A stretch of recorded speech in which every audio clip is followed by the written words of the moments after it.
So how do you see Gulen's intuition about this education and, as you said, women being educated, and what would you just I think that particularly in a world that seems to be pressing for extremes on either end, it's terribly important that there be a moderate presence in the middle. And that's what I believe I'm hearing and seeing. And I hope that that is so. Because that example of moderation, not just the words, but the living of it, is absolutely vital. Okay. And finally, would you go back to Turkey again, or would you advise it to your friend? Oh, I have recommended it immediately to absolutely everyone. People have said, "Oh, was it safe?" And I had to. My typical response was, my only concern was, could I get back into the United States? How many hassles was I going to have going back into the United States? Not leaving, not in Turkey. My only concerns were back in the United States. And my advice to a lot of people, especially those who love history, was, don't bother going to Rome. Go to Istanbul. Far deeper, far more intriguing, far more interesting, and with more meaning for us in the world that we're living in today. And beautiful, beautiful. I would love, though, in particular, to see seminary students from our university going. I kept thinking how astonishingly valuable it would be to have youth ministers and reverends in the making in the United Methodist Church to have this experience while they are still undergraduates. The multiplier effect of having the ordained clergy with this kind of experience in their bones is beyond measure. Well, I don't know. My grandfather, we're Jamaican, as you might be able to tell. My grandfather was an African Methodist Episcopal Zion minister. And I think about the impact that his ministry had over the decades. And I sometimes imagine what it must have been like when Reverend Sam went to heaven. And they say that you're able to look back and see how all the things you have done in life had affected other people.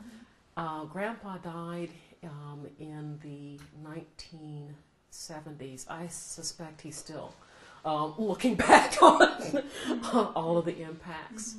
And I keep thinking that for every person, especially who has a ministry, an official, ministry, although all of us have a ministry, think of the impact that it would have if they had been able to have this kind of trip too, especially before their prejudices get locked in too hard. Right. Is there anything special or any story that you want to share us beyond this question? I think it would probably be two things. One would be the Mosque of Suleiman the Magnificent. I just wanted to see his mosque, period. I mean, this was Suleiman the Magnificent. This is the great figure of the Middle Ages, as far as I'm concerned. And actually, of all the mosques, I was most moved by his because of the simplicity, the clarity. And it was something that moved me to a point where I was thinking, yes, I would love to understand enough Arabic so I could begin to grasp the calligraphy. As a legal scholar, what I saw in the mosques generally, but especially in the Suleimani Mosque, was a representation of perfect proportion, balance, and interrelatedness, which represents what the law at its best can be and should be. And I found myself thinking back to last summer in Granada, where I was able to just use an illustration of the calligraphies with some of my law students, and some of them actually got it. And I don't think there was a Muslim in the entire class, but they were able to understand the beauty of the way the words moved, even if they couldn't understand the words themselves. And I thought, and that is the immense beauty and the intelligence behind the design of the mosques. And the other was the Myrrh Tree in Izmir. It had said in the tour guide that this is the city of myrrh, Smyrna, the city of myrrh. And I love herbs and oils. And so, okay, show me myrrh. I want myrrh. And our guide kept looking for a myrrh tree. I didn't even realize myrrh was a tree. I thought it was a bush. Okay. And as we're leaving the museum, he says, "Oh, yes, Miss Phyllis, this is myrrh." I said, "That's laurel. That looks like bay leaves." No. So look at the berries. And I pulled one and smelled it, and I crushed it, and there was myrrh. And I started gathering the berries and breaking them open and rubbing them on the skin of the women, and all of us were just,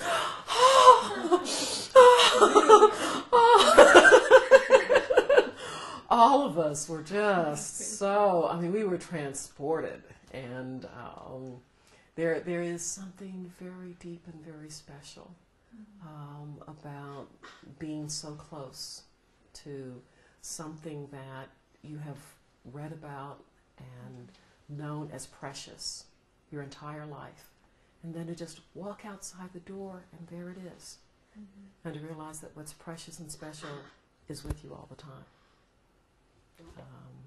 One more thing is about the Gulen and the movement. What kind of contribution they put on the interfaith dialogue in the world? I think actually that the most important contribution that I have seen that the Gulen Movement makes to interfaith dialogue is the examples of the people who are a part of it. As somebody else had said, and she didn't give me permission to use her name, but she's on these tapes. Her whole life long, she had heard about how good Christians were supposed to be generous and sharing and do unto others as you would have them do unto you, etc. But the first time she actually saw people doing it was among the Gulen. And in particular, the generosity and the willingness to make your priorities in how you live your life in sync with the principles that you espouse. There was a tremendous investment in terms of time, energy, and money made by people for this to happen. I've put together trips like this for people from other countries with United States State Department money and other entities. But I have never been a part of an experience funded through private donations. I was hugely impressed by the civic spirit of the business people who invested in this. And I kept wondering, what is it about these people and the message that they would give like this and without attribution? You know, there were no plaques. You know, there was no advertising. This was quiet, very appropriate giving. Completely unlike the donations that one sees almost everywhere else. No show, just substance.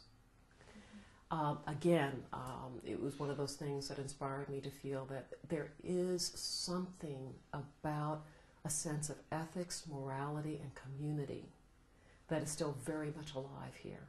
I didn't see the rest of Turkey. You know, I don't know if there are mean-spirited, you know, shoddy business types in Turkey, just like everywhere else. The people that I saw were those who were attracted by the message of Fethullah Gulen. And so my perspective is a much more optimistic one. And I'd like to keep that. Okay, thank you. Thank you. Very much.